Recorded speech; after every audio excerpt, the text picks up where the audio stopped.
ইতিমধ্যেতো 10, 11, 12 তিনিদিনৰ কাৰণে আমাৰ আৰম্ভ হৈছে এই গুণোৎসৱটো। আজি প্ৰথম দিন। মোৰ আজি নবিল প্ৰাথমিক বিদ্যালয়ত এক্সটাৰ্নেল ইভ্যালুৱেটৰ হিচাপে ডিউটি পৰিছে।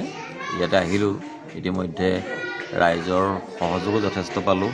ষ্টুডেণ্টখিনিও গোটেইখিনি আছিলে আৰু প্ৰাৰম্ভিক যিখিনি প্ৰাৰ্থনাকে আদি কৰি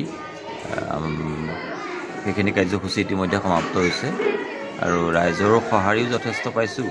আৰু ইয়াতে এটা কথা বেছি ভাল লাগিছে যে নবিল প্ৰাথমিক বিদ্যালয়খনত ইয়াৰে এগৰাকী স্থানীয় ব্যক্তিয়ে স্কুলখন নিৰ্মাণৰ কাৰণে 1942 চনতেই ভূমি প্ৰদান কৰিছিলে।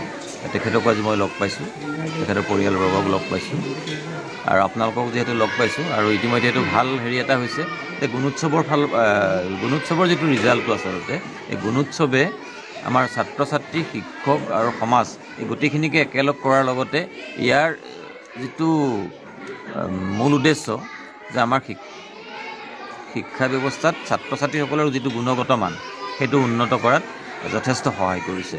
মই আশা কৰিছোঁ বাকী 2টা দিনো আমি ভালদৰেই কাৰ্য সম্পাদন কৰিবলৈ চেষ্টা কৰিম আৰু আমাৰ শিক্ষকসকল আৰু ছাত্ৰ ছাত্ৰীসকলৰ সহযোগিতা। বিদ্যালয়খন আগতো A+ গ্ৰেড পাবলৈ সক্ষম হৈছে, ৰিজাল্ট যথেষ্ট ভাল। কি ক'ব? ময়ো আশা কৰিছোঁ এইবাৰ মই যিখিনি ইতিমধ্যে প্ৰাৰ্থনাকে আদি কৰি মই যিখিনি কাৰ্যসূচী হৈছে সেইখিনিত মই ভালেই দেখিছোঁ। স্কুলখন পৰিষ্কাৰ পৰিচ্ছন্ন দেখিছোঁ। পৰৱৰ্তী আৰু কাৰ্যসূচী যিহেতু আছে দিনটোলৈ, দেখা যাওক কি আৰু কি কয়। ঠিক আছে, হয়, দৃষ্টিগোচৰ হয়। ধন্যবাদ। বৰদৰ হিচাপে নদুৱাৰ খণ্ড উন্নয়ন বিষয়া ৰাজীৱ বৰা ছাৰ আমাৰ মাজত আহিছে। তেখেত আহি সময়মতে উপস্থিত হৈছে। গতিকে আমাৰ বিদ্যালয়ৰ যিখিনি এতিয়া আমি প্ৰাতঃসভা কাৰ্যসূচী আমাৰ পাৰ হ'ল।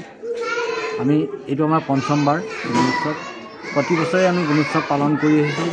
গুণোৎসৱৰ ফলত আমাৰ বিদ্যালয়খনৰ যথেষ্ট উন্নত হৈছে বুলি মই অনুমান কৰিব পাৰিছোঁ। যিহেতু এই বিদ্যালয়ত মই আজি মোৰ 14 বছৰ কাৰ্যকালত মই যিখিনি দেখিছোঁ, গুণোৎসৱ হোৱাৰ পৰাহে আমাৰ বিদ্যালয়খন যথেষ্ট আগবাঢ়ি আহিছে। গতিকে প্ৰতি বছৰে এখোজকৈ আমি আগবাঢ়িবলৈ চেষ্টা কৰি যাম। চৰকাৰী নীতি নিৰ্দেশনাৰ মতে যেনেদৰে আমাক পালন কৰিব দিছে আমি ঠিক তেনেদৰেই পালন কৰিব পাৰিছোঁ বুলি মই দি ক'ব নোৱাৰিলেও ছাৰৰ বক্তব্যৰ পৰা এটা কথা গম পাইছোঁ যে কিবা এটা হৈছে বুলি মই অনুমান কৰিব পাৰিছোঁ। গতিকে মই আজি এই চমুকৈ মানে বৰদৰ হিচাপে নদুৱাৰ খণ্ড উন্নয়ন বিষয়া ৰাজীৱ বৰা ছাৰ আমাৰ মাজত আহিছে। তেখেত আহি সময়মতে উপস্থিত হৈছে।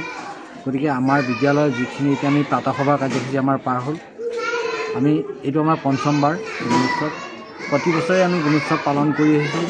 গুণোৎসৱৰ ফলত আমাৰ বিদ্যালয়খনৰ যথেষ্ট উন্নত হৈছে বুলি মই অনুমান কৰিব পাৰিছোঁ। যিহেতু এই বিদ্যালয়ত মই আজি মোৰ 14 বছৰ কাৰ্যকালত মই যিখিনি দেখিছোঁ, গুণোৎসৱ হোৱাৰ পৰাহে আমাৰ বিদ্যালয়খন যথেষ্ট আগবাঢ়ি আহিছে।